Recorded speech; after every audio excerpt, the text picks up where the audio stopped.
Good morning everyone and welcome to a brand new video of Fox Flicks On Dead Meat. Today we're gonna be the companion and company to the 1990 movie Misery's the Kill Count. You see, I'm trying to go with the whole pun, Misery loves company. Maybe I should have written something down to actually make that line fly a bit better, but screw it, you know what we're doing. Let's hop in and see how many people will accompany each other. Nope, that all suck. Screw it, let's just hop in.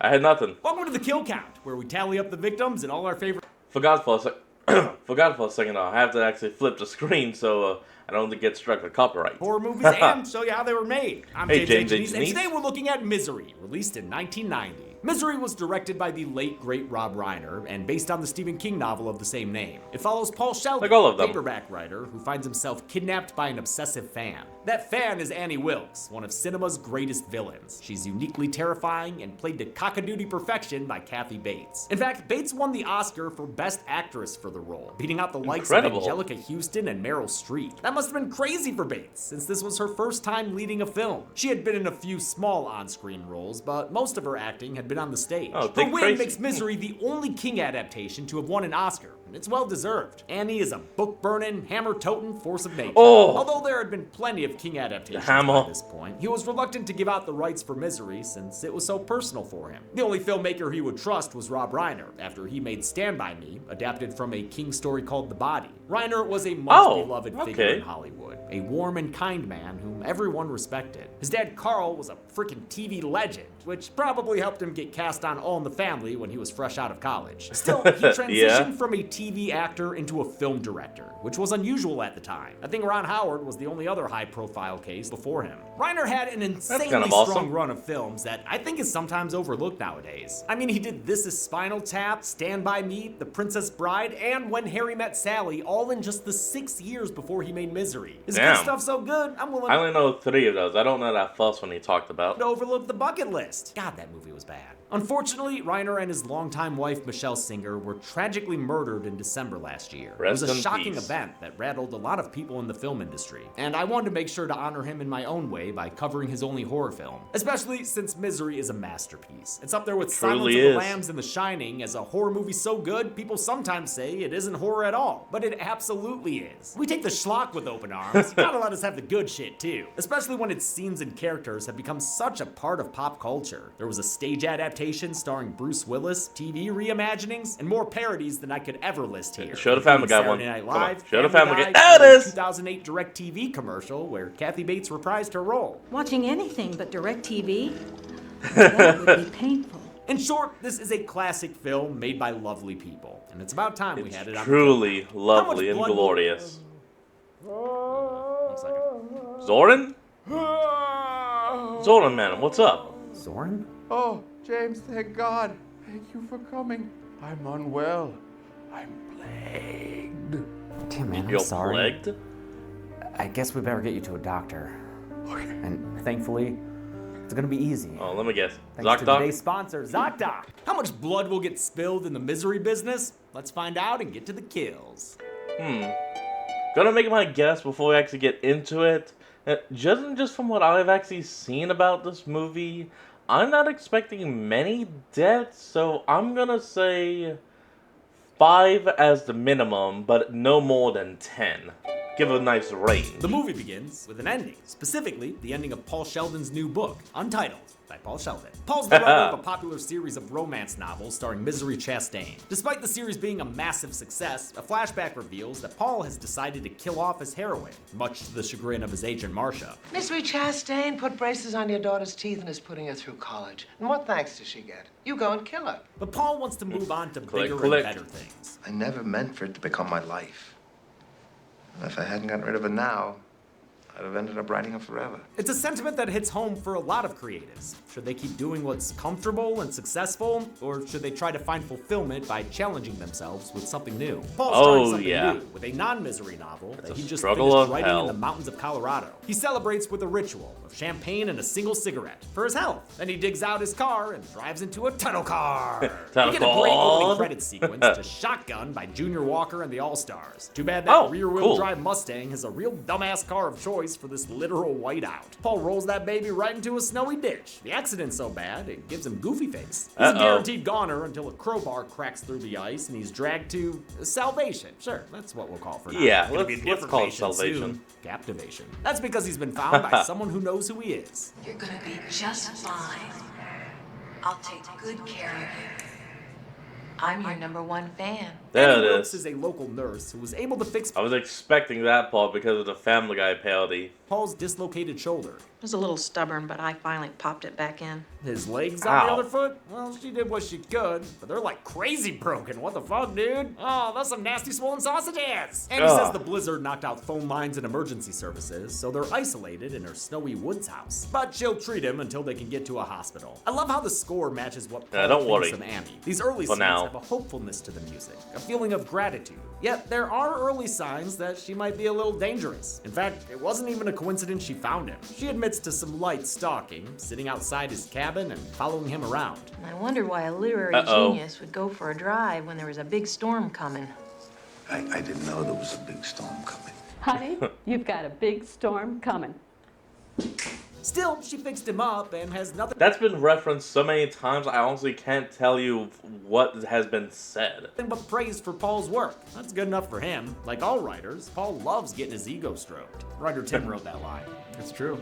You're a very good writer, Tim.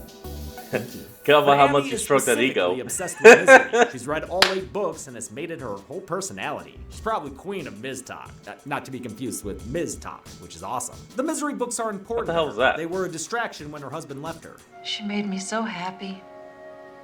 She made me forget all my problems. She even has a pet pig named after Misery. So I told you I was your number 1 fan. Oh, that's nice. Yeah, I'm starting to believe you. Paul agrees to let his number 1 fan take a peek at his latest manuscript. Oh, After no. reading it, she says she doesn't like his new bad boy style. The swearing, Paul.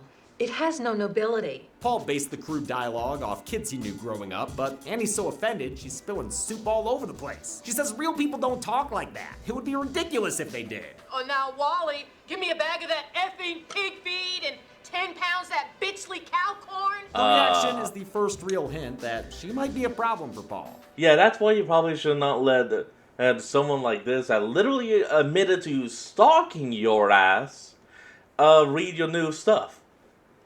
Especially since you haven't published the final book yet.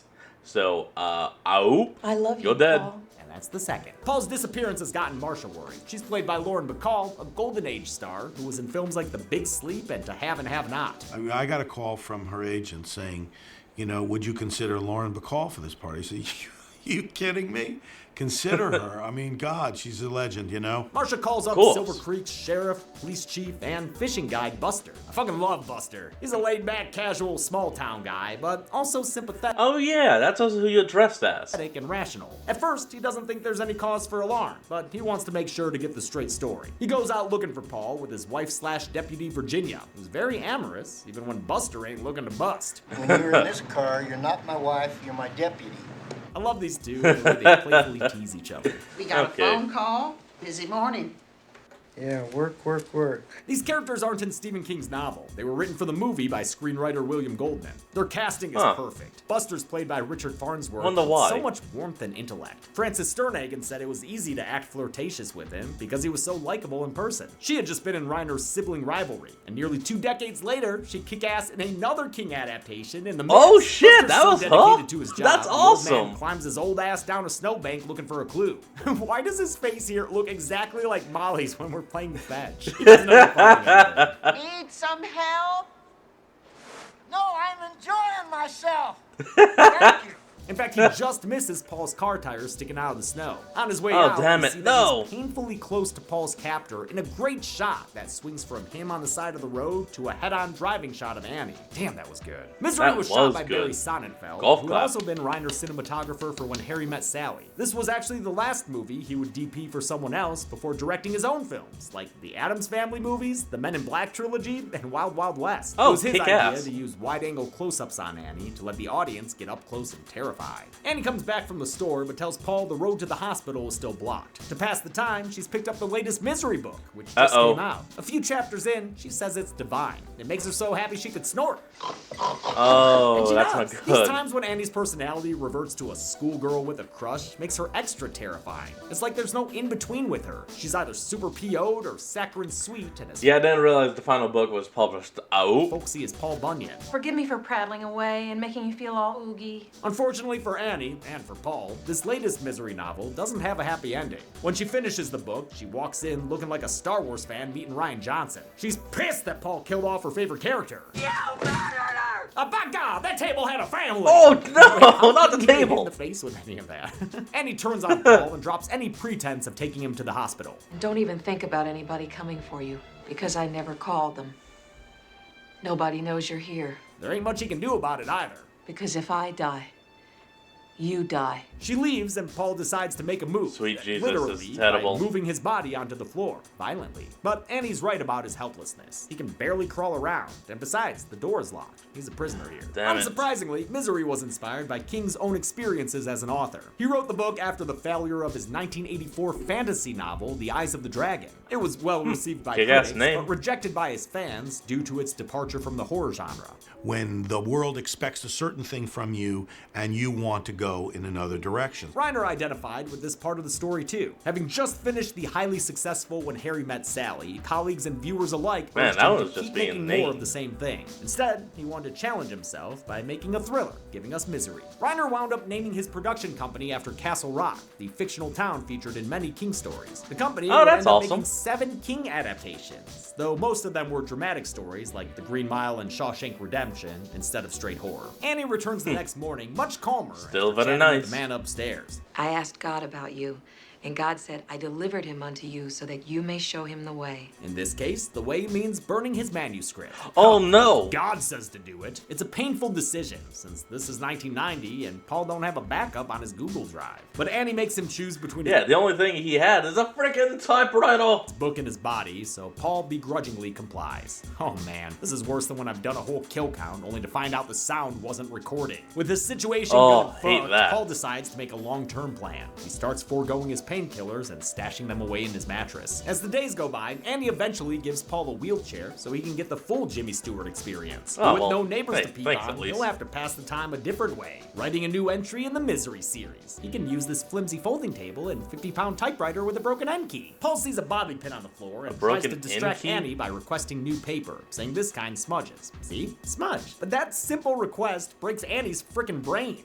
I do everything to try and make you happy. I feed you, I clean you, I dress you, and what thanks do I get? Oh, you bought the wrong paper, Annie. I can't write on this paper, Annie. She reams him out and hits him with a ream. Son of a... Whatever, worth it to get that lady out of the house for a minute. Now, to get that bobby pin. And since it's not bolted down, he knows he's supposed to use it to escape the room. Paul manages to pick the lock, only to find the front door fastened shut and the phone a hollowed out prop. You could put your weed in there. He sees a shrine to his work. Okay, I kind of like that. Photo indicating their paths have crossed before. Well, that or Annie got it on eBay. He's mostly careful. Probably except eBay. For when he almost breaks a ceramic penguin. He saves it, but places it back on the table facing the other way, idiot! While Annie finishes up her shopping and starts heading home, Paul finds her stash of drugs and hides some in his crotch. Wow, that's a lot of crotch drugs. He sees the back exit in the kitchen, crotch but a narrow drugs. doorway forces him to hoof it by elbow. Alas, his 100-meter crawl is all in vain, since this door too is locked. He considers nabbing a knife when he hears Annie returning from the store. We get a great suspense scene as he races back to his room, with fun direction and more of Mark Shaman's super effective score. Shaman scored 15 Reiner movies and is currently just 1 Oscar short of an EGOT. What's gotta sting is that he's been nominated for an Oscar 7 times. Wait, including for, holy shit, Blame Canada?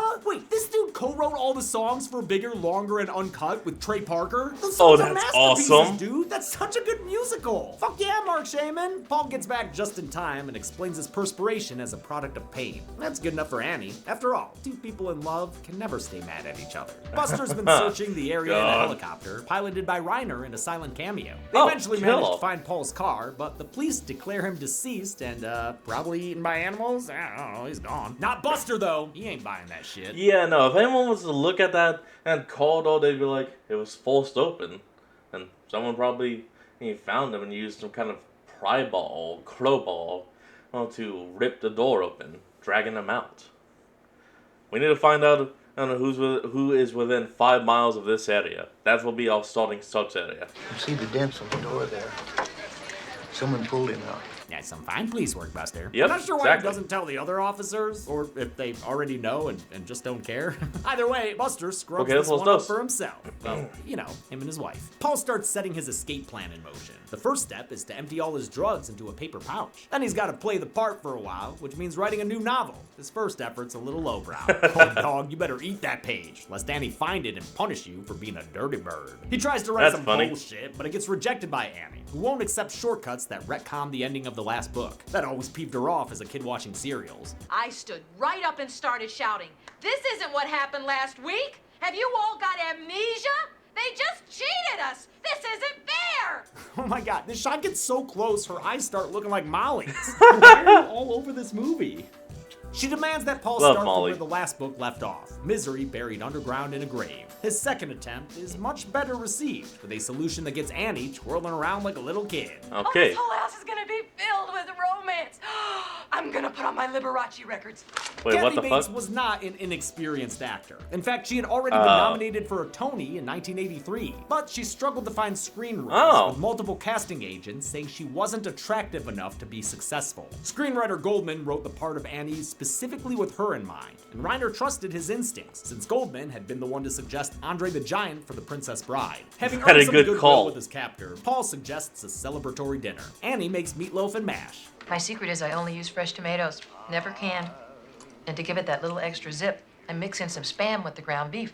Yo, Babish, where you at with this one? That's actually not Then bad. Paul proposes a toast, and while Annie's distracted, he spikes her glass with his painkiller powder. But before she can drink it, Wilkesy has a whoopsie and knocks Oh, her no. glass over. It is a Damn it. devastating fumble. All that time emptying those pills, only for his plan to fail in a flash. To Misery. To Misery. Misery. Yeah, he fucking means that too. I love the pained performance we get from James Caan, who was far from Reiner's first choice for the role. He had been a big deal in the 70s after breaking through as Sonny Corleone in The Godfather. A bunch of Oh, I big kinda watched roles that and movie. award nominations followed, but he took a 5-year break in the 80s after what he called Hollywood burnout. Misery was part of his return to prominence, even though the role was somewhat ironic for him. He was a very physical and hyperactive guy, but spends almost all of his screen time lying in a bed. The frustration works to his advantage, and gives Bates a wonderful scene partner. And oh yeah, we've seen him on the kill count before. The opening scene of Santa's sleigh.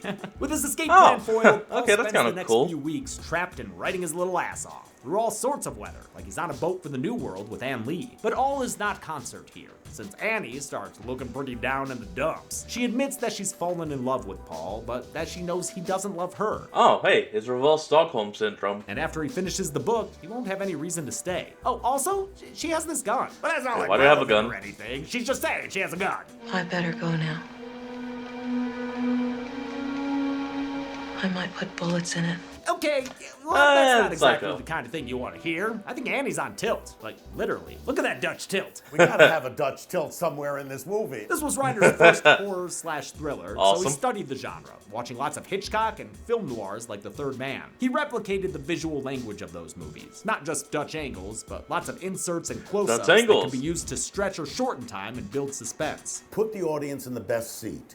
Give them the best seat in the house. So wherever I wanted to be at a particular moment, that's where I put the camera. This is most noticeable Good in that thinking. montage from earlier, where Paul is trying to get back to his room before Annie comes home. They spent a lot of time cutting and recutting the shots to find the perfect balance and pace. Realizing he can't write his way to freedom, Paul decides to take advantage of Annie's absence and go grab that knife from earlier. On the way back to his room, he finds Annie's scrapbook with such memories Oh, as yeah. probably killed my dad. Oh. And also, probably killed my classmate. Oh, and of course, probably killed a bunch of infants? What the fuck? Oh, God. I feel like a lot Forgot of people about that. don't remember that Annie Wilkes is a baby killer, because that shit's wild. No wonder Paul takes the knife with him to bed and practices his shanking swipes. Ha! Ha! Annie returns home late, but Sure. doesn't bother checking in on Paul, leaving her unshanked for now. He nods off to sleep, which is a huge mistake, since it gives her the opening to jump scare him with some Yo! nightlight juice. When he wakes up, he finds that Annie's tucked him in a little tighter than usual. Uh-oh. She's figured out he's been getting out of his room, thanks to that pesky penguin. Liberace's version of Moonlight Sonatas Oh, was no. the movie's It's most this infamous scene. Annie decides to punish Paul with a method diamond mine owners used on workers who stole from them. If they caught them, they had to make sure they could go on working, but they also had to make sure they could never run away. The operation was called hobbling. She preps Paul's feet and readies Oh, up God. a sledgehammer, Oh, God. letting her rip. It's for the best. Annie, please! Oh! God! Oh, what a horrific thing done by a horrific person! Not again! Oh, I love you. Well, can you not, please? The effects in Misery were done Oh, by God. P&B, who's shown up on the kill My count legs. more times than I can count. And I'm a professional counter. They were still a pretty new effects company at the time. But since Greg Nicotero had been a pre-med student, he was known for being able to make realistic body parts. For instance, these sausage legs we see after the accident. They were basically foam latex booties Khan wore over his real legs. They're so gross and good. The hobbling scene used gelatin Impressive. prosthetics made from a cast of Khan's legs. It took them weeks to punch in all the individual hairs, and it used a hinge mechanic so they could trigger the ankle to break on cue. They actually made 2 fake legs and filmed both ankles being broken, but the second hobbling was cut from the final film. They figured it was effective enough without seeing it a second time. And they're Yeah. right. Khan's screaming Yeah. sells it enough on its Oh, own. And the novel, God. the scene's a bit different. Instead of breaking Paul's ankles, she cuts off one of his feet with an axe. Writer Goldman originally wrote that into the script, but Reiner insisted they tone it down. K&B didn't mind. Whether you cut a foot off with Fine, an axe or fine. whether you break it, there's still some technical expertise that we have to figure out how to do it. Reiner was worried the audience would lose interest in Annie after such an evil act. He also thought it was important for Paul's arc. I didn't want to have him not have feet at the end. I wanted him. So he could walk I around. remember you said you shouldn't have to lose something after you've learned something. That's right. Paul's in dire need of rescuing, but Buster's been short on leads. He's resorted to reading through Paul's catalog for clues. What do you expect to find? A story about a guy who drove his car off a cliff in a snowstorm? You see, it's just that kind of sarcasm that's given our marriage real spice. He reads like he's cramming for a book report, even writing down his favorite passages. There is a justice higher than that of man. I will be judged by him. After witnessing Annie in a road rage incident, he looks her up at the library. He Aha. sees that very same quote he wrote down, said by her when she was arrested. Wait, I'm sorry, does the town just like know that Annie committed infanticide? Like she shops at the Yeah, store. Do they just apparently. see her and are like, nope, there goes old baby killer Annie. Make sure to keep your kids close when that one's around. The shop owner mentions that BKA bought typewriter paper recently, which Buster finds curious. Aha. Curious enough for a house call. Right as Paul sees him Typewriter coming, he gets paper, attacked huh? by Annie and a needle full of drugs. Down into the psycho cellar he goes. Oh, okay. I thought she was just gonna like dump him down there. Oh, yeah, agreed. Annie I meets thought it was Buster gonna at be the a door tumble. and admits she's been following the Paul Sheldon case closely. I'm his #1 fan. She explains away the writing room as her attempt to recreate Paul's writing. And although Buster senses that something is amiss, he doesn't find any evidence. It's not until he's on his way out that Paul wakes up and makes a ruckus. Buster doubles back and manages to find him. Mr. Sheldon? Behind you! Oh, right before Annie blows a hole through his back. Oh, no, not Buster. Oh, Yeah. that sucks. His poor wife's gonna be so sad. They actually make that a hell of a lot worse than the Family Guy parody because Stewie, who is playing Annie, Buster has replaced with Joe. Well, okay, so, he enters the house, finds Mr. Sheldon, and it's like, people have been looking for you for weeks. Thinks Annie reappears and blows out both knees with the shotgun before blasting him point blank in the frickin' face. One cop is sure to bring others around, so Annie decides it's time to use the 2 bullets in her gun on her and Paul. He convinces her to delay their afterlife elopement by a couple of hours so he can finish the book. We have the power Let me finish the to book. give misery eternal life. Annie agrees to his terms and preps his room, giving Paul the chance to stick some lighter fluid up his butt.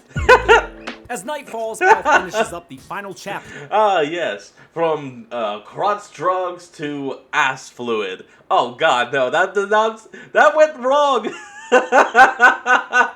I'm sorry. Of Misery's return. To properly celebrate, he asks Annie to procure his ritualistic cigarette, match, and champagne. And since she's the one who made this all possible, he invites her to drink with him to their success. When she leaves for the second glass, he sets up a bedroom book bonfire instead. Remember how for all those years nobody knew who Misery's real father was? Or if they'd ever be reunited? It's all right here. It's all right here in the book. Sets his work ablaze. While Annie's distracted, But not Paul anymore. bashes her over the head with a 50-pound typewriter. She strangles him a bit, and he thumbs her in the eyes, and she There you manages go. to shoot him in the shoulder. A follow-up spear makes her gun go off a second time, expelling the only other bullet. He starts Molly Brown whopping her, and forces her to eat Molly her what? words, or his words. Extra well done. Finally, he trips her. Oh, there you go.